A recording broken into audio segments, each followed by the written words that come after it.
Hola, buenos días. Mi nombre es Ángelo Villalobos, estudiante de la Cátedra de Introducción al Periodismo de la Universidad del Zulia. Y hoy les voy a hablar acerca del valor agregado periodístico, anexos, recuadro e hipertextualidad. El valor agregado periodístico se define como un conjunto de atributos lo cual diferencian un producto informativo de otro y este lo convierte en algo más valioso para el público. En pocas palabras, es aquello que dicho periodista o medio de comunicación aporta a la información para que sea mucho más útil, relevante, interesante y bastante comprensible para la audiencia. Algo que debemos tener en cuenta es que el valor agregado periodístico consta de una serie de elementos sumamente importantes, los cuales son selección y priorización de la información. El periodista debe seleccionar la información más relevante e interesante para el público y de esta manera priorizarla de acuerdo a su importancia. Veracidad y precisión. Dicha información debe ser veraz y precisa, lo que significa que ésta debe estar basada en hechos reales, comprobables y de fuentes confiables. Profundidad y contexto. El periodista tiene la tarea de investigar más sobre el tema y no quedar solo con la noticia, proporcionando así contextos y antecedentes que permiten al público comprender de manera mucho más eficiente la información.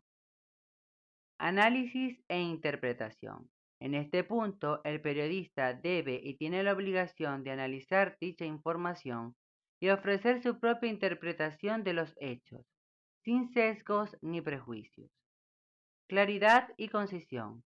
La información debe ser presentada de manera clara, concisa y bastante comprensible para el público. Atractivo y originalidad. El producto informativo debe ser presentado de manera atractiva, clara y original para captar la atención del público y diferenciarse de la competencia. Importancia del valor agregado periodístico. El valor agregado periodístico es sumamente importante porque permite al público acceder a información de calidad, ya que un producto informativo con alto valor agregado periodístico proporciona al público información veraz, precisa, relevante y comprensible, lo que le permite tomar mejores decisiones y estar más informado. Fortalece la democracia. Un periodismo de calidad con alto valor agregado periodístico es esencial para el buen funcionamiento de las democracias, ya que permite a los ciudadanos participar de manera informada en la vida pública. Diferencia a los medios de comunicación. El valor agregado periodístico es un factor clave para que los medios de comunicación se puedan diferenciar y atraer a la audiencia. Metodología para evaluar el valor agregado periodístico.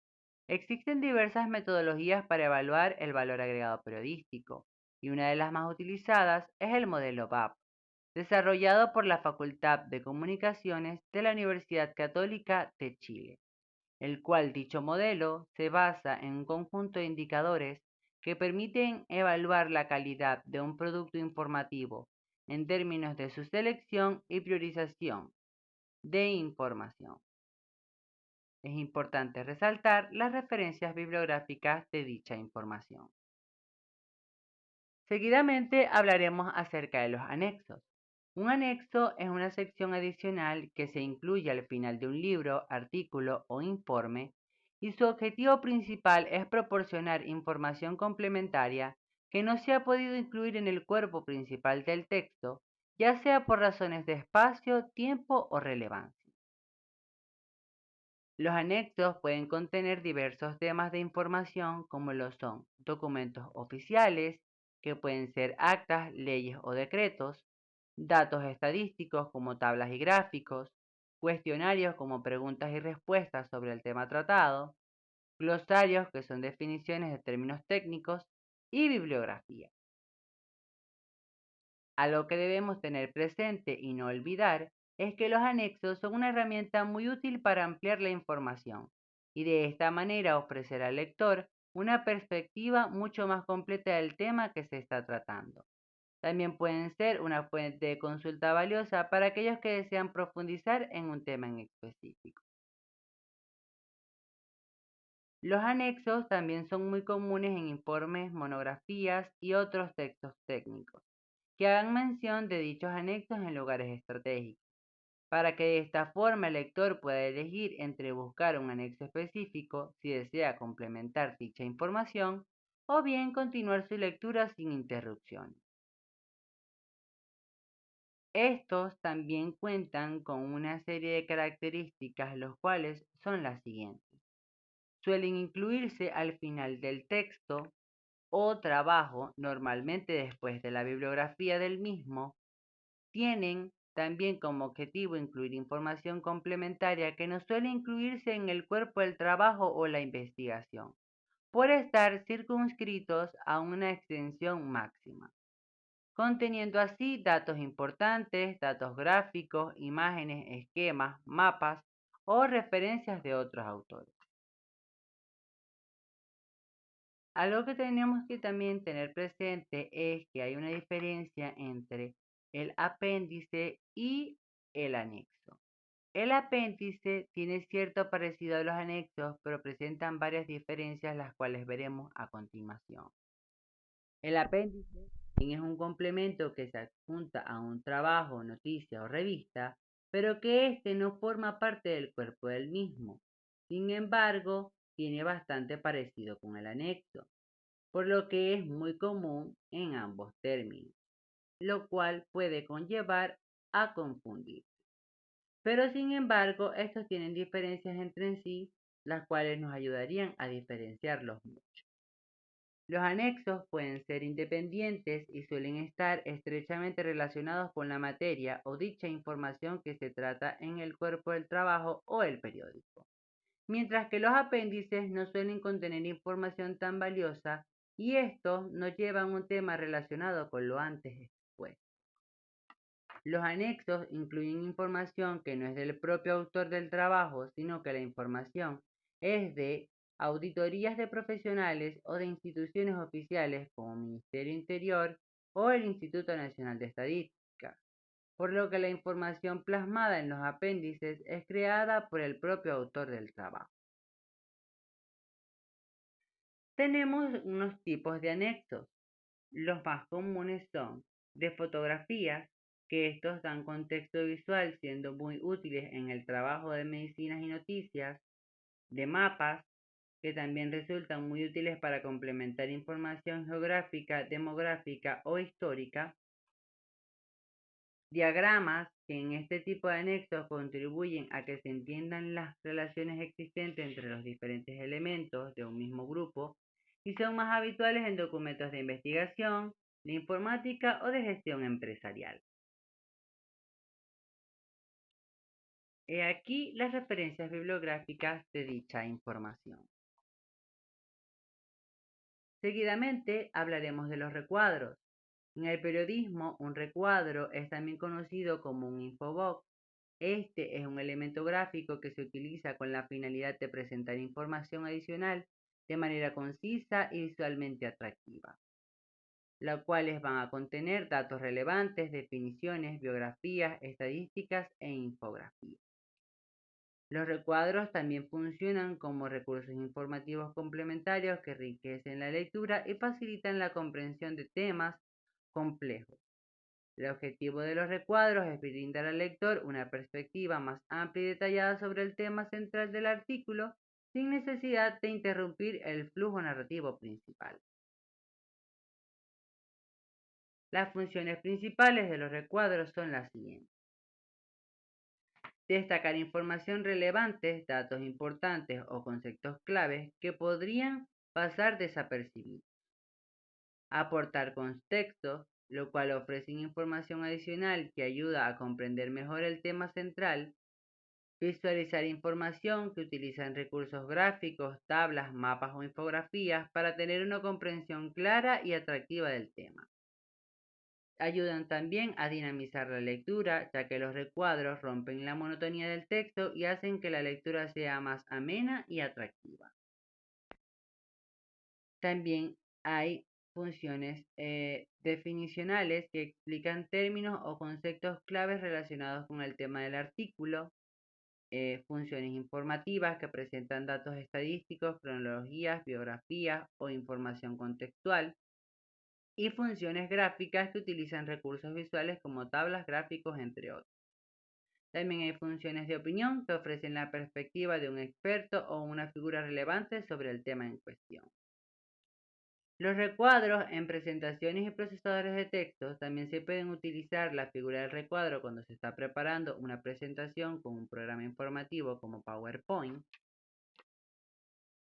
Y en este caso se puede emplear para que la atención de quienes van a verla se vaya directamente a cierta información, la cual sea más clara y comprensiva. Los recuadros no ocupan una página completa, la información que presenta se encierra entre las líneas de hecho para separarla del resto de los datos que aparecen en el mismo espacio, y también es bastante habitual que el fondo del recuadro sea de un color totalmente diferente al de las páginas para así resaltar aún más la existencia de ese apartado. Es importante destacar las referencias bibliográficas de dicha información. Hipertextualidad. La hipertextualidad en el periodismo se refiere a la estructura no lineal de los textos digitales, donde los lectores pueden navegar a través de diferentes elementos multimedia como textos, imágenes, videos, entre otros, mediante enlaces o hipervínculos. Esto permite una experiencia de lectura más interactiva y personalizada, rompiendo con la linealidad tradicional de los textos impresos. La hipertextualidad cuenta con una serie de características, las cuales son: no linealidad. Los lectores pueden elegir su propio camino de lectura siguiendo los enlaces que les resulten más interesantes. Interactividad. Los lectores pueden interactuar con el contenido dejando comentarios, participando en foros o encuestas. Multimedialidad. Los textos pueden incluir elementos multimedia como imágenes, videos, audios, infografías, entre otros. Actualización constante. Los contenidos digitales pueden actualizarse y modificarse de forma permanente. Así también, dicha hipertextualidad presenta una serie de beneficios como el mayor engagement del lector, donde ésta hace que la lectura sea más atractiva y dinámica, lo que puede aumentar el tiempo en que los lectores pasan en un sitio web. Acceso a información más profunda, donde los enlaces permiten a los lectores profundizar en temas específicos o explorar diferentes perspectivas. Y personalización de la experiencia, donde los lectores pueden elegir qué información quieren leer y en qué orden quieren leerla. La hipertextualidad también cuenta con una serie de desafíos, como lo es la dificultad de la lectura, donde la no linealidad puede dificultar la comprensión del texto, especialmente para lectores no habituados a este tipo de formato. Pérdida de control del autor, donde éste cede parte del control sobre la experiencia de la lectura al lector, quien puede elegir información, leer y en qué orden. Dependencia de la tecnología. La hipertextualidad requiere de una buena conexión a Internet y de dispositivos adecuados para su mejor visualización. Y problemas de derechos de autor. La inclusión de elementos multimedia pueden generar problemas de derechos de autor si no se cuentan con los permisos necesarios. La hipertextualidad también permite dotar a los textos publicados en Internet de una estructura formal y conexión de enlaces adecuadas, de tal modo que el hipertexto no se limita a dar información escrita, sino que también puede crear enlaces con imágenes, sonidos, páginas web, documentos audiovisuales, entre otros. Por lo tanto, los documentos que contienen hipertexto deben abrirse y leerse a través de un navegador, ya que es necesario navegar para saltar de un hipertexto a otro. Los objetivos principales de los hipertextos son aportar material de referencia y de calidad a los lectores y fragmentar el material de la lectura. La hipertextualidad, interactividad y multimedialidad. Como ya pudimos notar, La hipertextualidad permite desarrollar textos con una estructura que conecta varios contenidos escritos y audiovisuales a través de enlaces, mientras la interactividad se refiere a la capacidad que un sistema da a cualquier usuario para interactuar con el mismo, dando paso a acciones como lo es la selección, pudiendo éste decidir el contenido en el que quiera leer y en el momento en el cual lo quiera leer, o la participación, pudiendo compartir opiniones propias. La hipertextualidad e intertextualidad. La intertextualidad es la relación que mantiene un texto con otros textos, sean de la época que sea. El conjunto de textos relacionados constituye un solo contexto que influirá tanto en la producción como en la comprensión y el discurso final. La hipertextualidad se compone de hipotexto, que se identifica como la fuente principal que contiene link a un segundo texto. Tipos de hipertexto. La estructura del hipertexto se compone de tres elementos esenciales, como lo son los nodos, que se tratan de unidades básicas que contienen toda la información, los enlaces, que sirven para interconectar los nodos con vínculos de distintos segmentos de información, los anclajes, que indican el inicio y el destino de cada enlace, y también existen otros tipos básicos de hipertexto, como lo cuales son lo literario, que se centra más en las conexiones que en los nodos, estructural, que va más enfocados en los nodos que en las conexiones, de presentación, que posee algunas características de tipo anterior, lo colaborativo, que de la misma importancia a las conexiones que a los nodos, y lo explorativo, que tiene relación con lo colaborativo, pero con un requerimiento adicional de utilizar interfaz previstos de autores. He aquí las referencias bibliográficas de dicha información. Muchas gracias, esto es todo por hoy.